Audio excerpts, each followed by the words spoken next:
Am I the a-hole stories? Am I the a-hole for pressing charges? My cousin turned 18 recently. She's in high school, she doesn't have a car, and during her birthday weekend, thought her parents were going to buy her one. They didn't get her one and she was pretty upset. I should note that I'm not very close with my cousin, or the rest of my extended family for that matter. I only heard about this through the grapevine from my dad. Anyway, my cousin texts me on the Friday before her birthday, asking if she can take my car. I just leased a new Ford Escape, to the mall, and then for an out-of-town road trip with her friends over the weekend. I tell her no. She begs and pleads with me. I tell her no again. My car is for me to drive and for me only. If she wants her own car, she can save up and buy one. She calls me a witch and says that I ruined her birthday, and that she's embarrassed because her friends think she got a car for her birthday, and she doesn't have one. I don't respond to her and think nothing of it.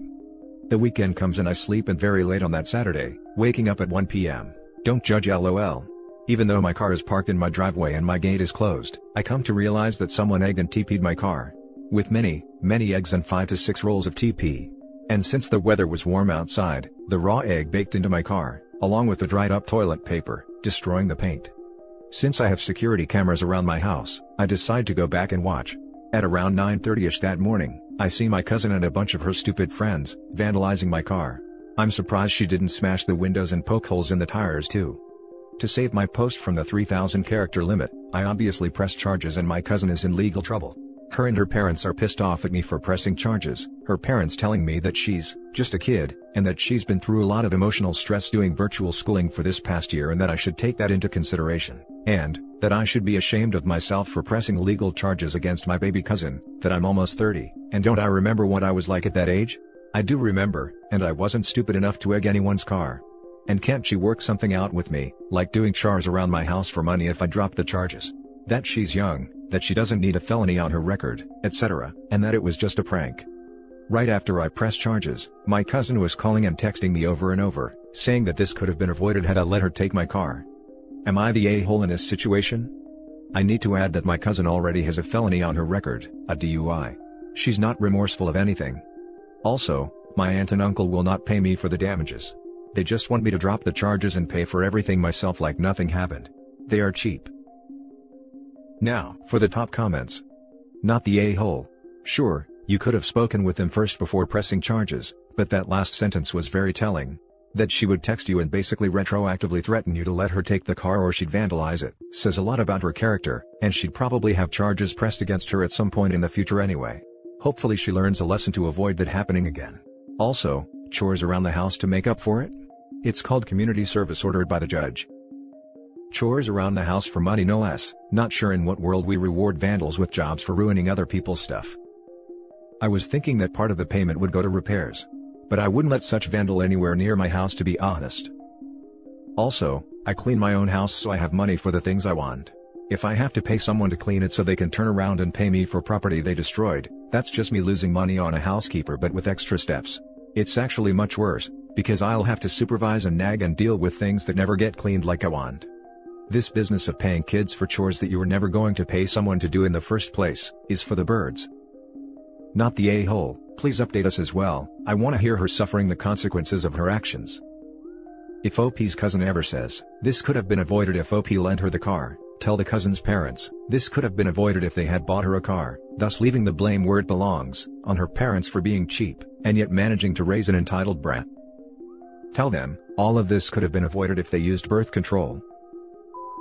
Now for the next story. Am I the a-hole for turning off my phone while my sister has a mental breakdown? My sister Danielle is 23, female, she has undiagnosed mental problems which are made worse by her smoking weed. I just want to say, weed is legal here and I have no problem with it, however she spends all her money on weed and it truly affects her life. I try to talk to her about getting help and she says she doesn't have a problem.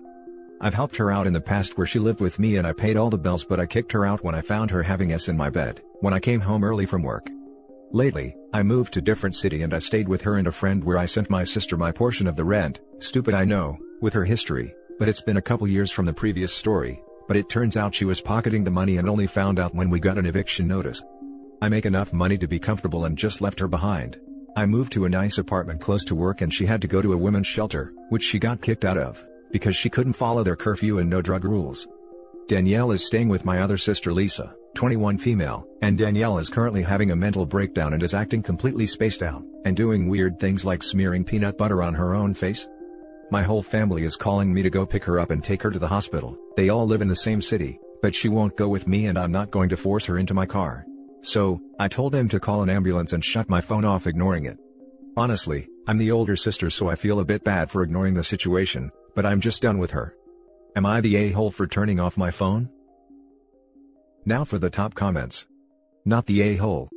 If they all live in the same city, why don't they take her? She's not your responsibility, and you can't force her to go as she is an adult. But why doesn't Lisa take her? She lives with her. Lisa can't drive at night and Danielle is a bigger girl, so it's hard to force her to go somewhere she doesn't want to. Well, if Lisa and your family feel she is a danger to herself or others, they can always call an emergency line, ambulance, police, etc., at least till they get her to a hospital. Not the a-hole, especially based on the idea that they want you to force Danielle to go with you. That's creating a dangerous situation. You're allowed to protect yourself, physically and mentally. I've seen people lose it as a passenger. Hard pass on the unstable co-pilot. I don't want to die. I'm a bit confused by the geography of where everyone is living, which could have an impact if the rest of your family couldn't get to her, but since it seems that she's living with your other sister, I don't think the weight falls on you, just because you're the oldest. You all are adults at this point. So, not the a-hole. Sorry, I lived in Ontario when Danielle moved in with me. I found her having S in my bed and kicked her out, where she moved to Nova Scotia to move in with my siblings. I then moved to Nova Scotia and stayed with Danielle for 3 months, where we got evicted cause she was pocketing the rent. We all still live in the same city in NS. The next story is titled, Am I the a-hole for storing my mom's engagement ring and her old jewelry box so my dad couldn't find them? Context: this happened 20 years ago. My mom died when I was 9. My dad and I moved out of town after her death a few months later, and after the move, he met his current wife. Their relationship was a whirlwind and she was living with us within 5 months, and they were talking about getting married. My dad's wife expressed interest in my mom's engagement ring at the time. My dad was open to her having it and asked me if I would give it for them to use. I said no. He was disappointed, and said it would be a way of tying her to our family. I was so afraid he would use it or sell the jewelry box that my mom owned, that's technically an antique, that when my grandparents came to see me, I asked them to hold on to both so she couldn't get them. This is where I mentioned that both were from my mom's side of the family. My grandma gave my dad the ring, to give to my mom when they were getting engaged, and she left it to me in her will. My grandparents were originally going to keep them safe for me as instructed, but I wanted them with me and so they let me keep them. I just went with the original instructions because I did not want them being given to my dad's new wife, or sold to buy her a ring. My dad was upset at me about the ring, but didn't know about the jewelry box. I lied, and said we must have left it behind, which after getting annoyed about and tearing the house apart, he accepted it as fact. They found out about it about 5 years ago. He was annoyed, his wife was pissed, and the relationship that was already strained became even more awkward. My dad brought it up again a few weeks ago, because he heard my daughter talk about how we all use the jewelry box to store our precious things inside of it. And he asked me why I would let the kids use it and risk breaking it, when I wouldn't be okay with it going toward a ring that would help make his wife part of our family. I said the kids are always supervised, and they are part of my mom's family too, which is why I want them to use it as well, since she's their grandma. My dad said it was petty and immature to do what I did when I was 10. Am I the a-hole? I was planning to respond to comments with this, but since a few asked, I thought this would be much easier. My dad was not a wealthy person and the ring was worth more than anything he could have ever afforded. She wanted something expensive, and it didn't matter to her if it was my mom's or not. She never even flinched when lusting over it, and saying she would love to see it on her finger. His idea to sell the music box would have been to get the money from it, since it was an antique, and match or pass the value of my mom's ring. So basically, she wanted it to show off how expensive her engagement ring was, and both of them knew he couldn't afford something like that on his own. I will always be glad I had my grandparents to give them to, and I was able to do so before my dad started looking for it, or they would have stolen it. I have no doubt about that. Now for the top comments. Not the a-hole. Why would his new wife even want a family heirloom? She has no connection to it. If I was in her place, I wouldn't even want to take it away from you. It was your grandmother's and mother's ring. You are not in the wrong. I just think that's so disrespectful to your mom to give her ring to a new wife after she died. Personally, I think he should have planned on buying her a new ring. Not the a-hole. Don't feel bad. Why would his new wife even want a family heirloom? Sounds like they wanted it to sell it for a new ring. Not the a-hole. She left it to me in her will. If that's the case, it's yours, and your dad had no right to ask you for it. It's pretty weird anyway to re-gift an engagement ring to your second wife. Honestly, beyond that, I think it shows poor character that he was pressuring a 10-year-old to give up her own precious reminder of her mother that was left explicitly to her, so that he could give it to his new girlfriend. I would call that a really inappropriate attempt to use parental authority to steal something that didn't belong to him. I think OP made the right move. Now for the last story. Am I the a-hole for telling my sister she needs to tell my niece where babies come from before a disaster happens? About a week ago, my daughter, 8, came to my husband and I and asked how come her, female, guinea pig couldn't have babies, and that her friend's guinea pig, friend has a male and a female, had some. Well, husband and I looked at each other and figured it was time, so daughter got the talk.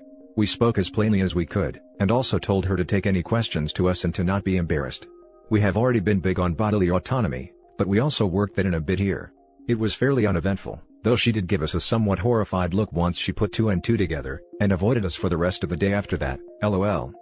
So, I was recounting this to my sister on the phone yesterday. She was horrified, and said 8 was way too young to hear about that type of thing. She then said I needed to tell my daughter not to talk about that with my niece, who is 13, because she doesn't know about it. I was shocked. It turns out, niece doesn't know about the mechanics of it all or periods or anything. I got really curt with my sister, and told her she needs to tell niece, like yesterday.